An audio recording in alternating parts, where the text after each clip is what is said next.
Good morning, crime community. I'm here to read about Joe H. West and James Files.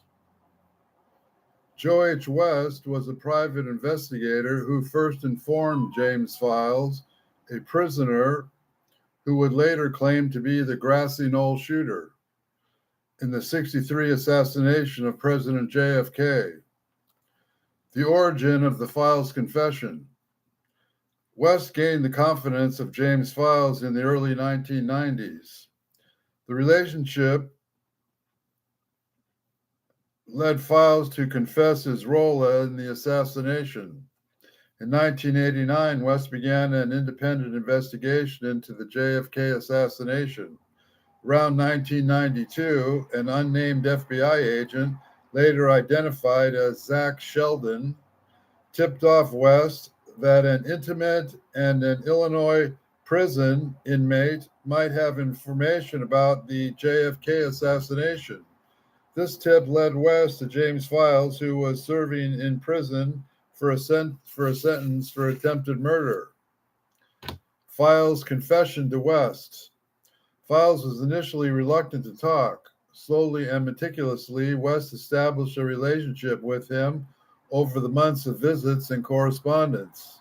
Eventually, Files began to disclose his involvement in the assassination. He implicated himself as one of the shooters and named organized crime figures like Charles Nicoletti, Johnny Roselli, and Sam Giancana. Files was reportedly close to a full confession when West became ill and died in 1993. The confession's aftermath. After West's death, his associates continued the investigation and filmed an interview with Files in the March of '94, during which Files fully confessed to his alleged role as the Grassy Knoll shooter.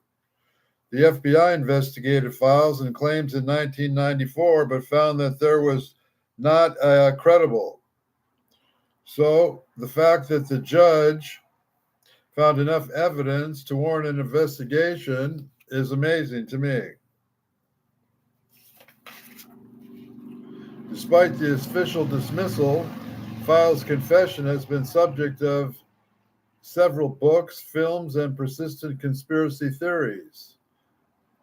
Discrepancies regarding his presence in Dallas.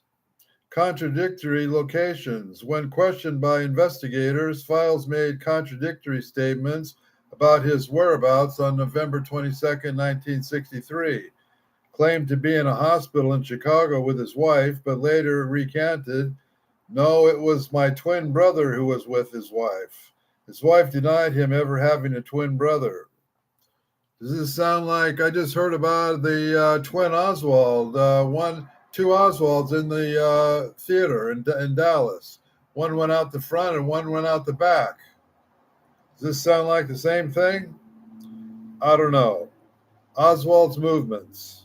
Files claims Oswald drove him to Dallas, but Oswald did not drive or was not a driver. The bullet casings, conflicting weapons, and projectile evidence. Files claims to have left a spent casing with his teeth marks on it in Daley Plaza. That was debunked.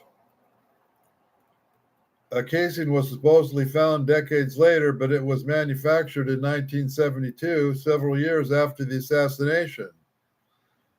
Is this another example of a magic bullet? Files claims to have used a special mercury-laced bullet to cause greater damage. No document evidence from the autopsy, which is the documented, collaborated this. Did the Warren Commission collaborate this? Rifle. Files claims to have used a Remington XP-100 fireball pistol, which fires a small, fast bullet. However, the weapon did not exist in a production model in 1963, only in experimental form. Do you think Sidney Gottlieb's workshop had this weapon? I don't know. Inaccurate historical facts and timelines. The Chicago outfit and leadership. Files claims details about the Chicago's mob structure that were historically inaccurate. He claims Tony Accardo was head of the mafia when he met Charlie Nicoletti. and Sam Giancana. He had already taken over that role. They say Sam had already taken over that role. You know what Files would say about this? He worked for both of them. Military service. Files made claims about military service that were not backed up by any military records. Being as a weapons expert, he claims at 17 years old, that shows a lack of military records. Do you think they have the power to cover up records? Like in St. George? The lack of incentive. The FBI also considered Files' motive for confessing that made his confession, which serving time only for crimes that West, the PI, proved to a judge that Files' evidence warranted an investigation.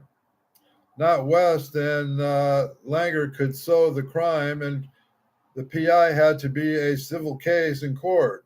In doing so, he had a second person in history to ever bring anyone to court to the assassination other than Jim Garrison.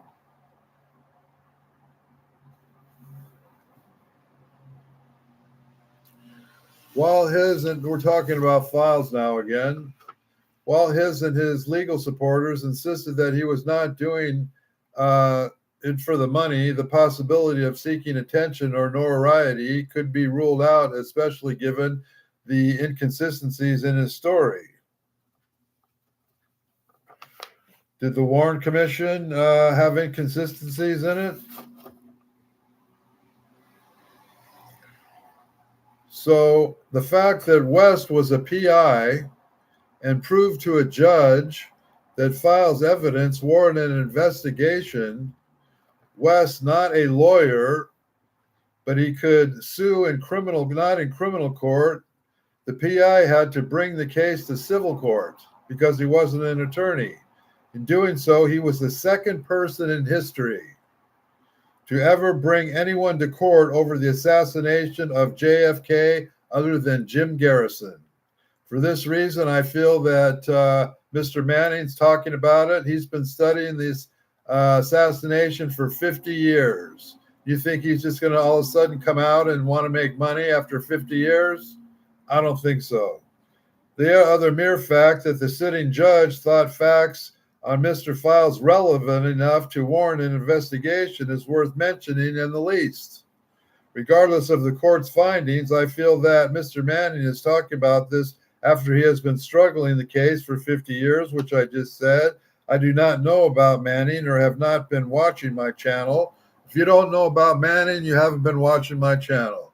He's been talking with Mr. Files for the last 2 or 3 weeks. They were just talking about Che Guevara, and now they plan to talk about somebody I can't mention. But he was the son of the president that was unalive. We're going to end with this. Joyce Kearns Goodwin was R-worded by LBJ. If you think there's any truth here to what I'm saying, please like and subscribe and share, and have a nice day. We'll be talking about Mr. Files and Mr. West tomorrow.